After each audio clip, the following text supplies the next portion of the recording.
Crude oil, barrel, ഉൽപാദന ചെലവ്, ശുദ്ധീകരണം തുടങ്ങി സാധാരണ ജനതയ്ക്ക് ഇന്നും മനസ്സിലാവാത്ത പ്രയോഗങ്ങൾ നിരത്തി അടിക്കടി വില വർദ്ധിപ്പിക്കുന്ന പെട്രോളിയം കമ്പനികളുടെ പൊള്ളത്തരമാണ് ഇപ്പോൾ വെളിവാകുന്നത്. അന്താരാഷ്ട്ര മാർക്കറ്റിൽ ക്രൂഡ് ഓയിൽ വില കൂടിയാലും കുറഞ്ഞാലും പെട്രോളിനും ഡീസലിനും പാചകവാതകത്തിനും വില വർദ്ധിപ്പിക്കുന്ന രീതിയാണ് ഇപ്പോഴുള്ളത്. ഉൽപ്പന്നങ്ങൾ ഉണ്ടാക്കാനുള്ള അടിസ്ഥാന അസംസ്കൃത എണ്ണയാണ് ക്രൂഡ് ഓയിൽ. ഒരു ബാരൽ എന്നതാണ് ഇതിന്റെ അന്താരാഷ്ട്ര അടിസ്ഥാന അളവുകോൽ. 158.99 ലിറ്ററാണ് ബാരലിൽ ഉള്ളത്. ഇതിന്റെ ഇപ്പോഴത്തെ മാർക്കറ്റ് വില 5170 രൂപ. ഒരു ബാരൽ ക്രൂഡ് ഓയിൽ സംസ്കരിച്ച് വിവിധ ഉൽപ്പന്നങ്ങളാക്കാൻ വേണ്ട ചിലവ് 1 ലിറ്ററിന് വെറും 52 പൈസയാണ്. അതായത് സംസ്കരണ ചിലവ് കൂട്ടിച്ചേർത്താലും ബാരലിന്റെ വില 5252 രൂപ മാത്രം. Petrol, diesel, jet fuel, furnace oil, ദ്രവവാതകം, സ്റ്റിൽ ഗ്യാസ്, കരി, ബിറ്റുമിൻ, മണ്ണെണ്ണ തുടങ്ങി നിരവധി ഉൽപ്പന്നങ്ങൾ ഓരോ ബാരലിൽ നിന്നും ഉൽപ്പാദിപ്പിക്കുന്നുമുണ്ട്. മറ്റൊരു കണക്ക് കൂടി ശ്രദ്ധിക്കുക.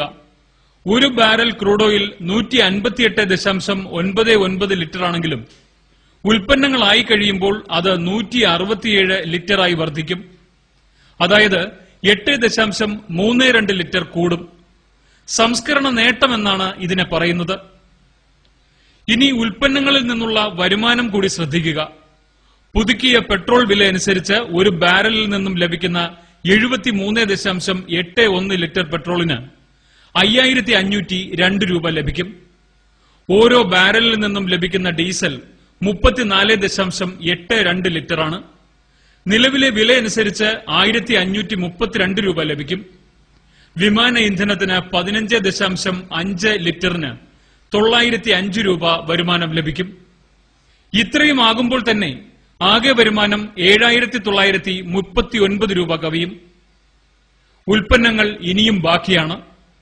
മണ്ണെണ്ണ 3/4 ലിറ്റർ, ലൂബ്രിക്കന്റുകൾ 1.89 litre, petrochemical feed stocks 4.54 litre, കരി 6.81 ലിറ്റർ, ഫർണസ് ഓയിൽ 8.7 ലിറ്റർ, ദ്രവവാതകം 7.19 litre, still gas 7.19 litre, bitumen 4.54 litre.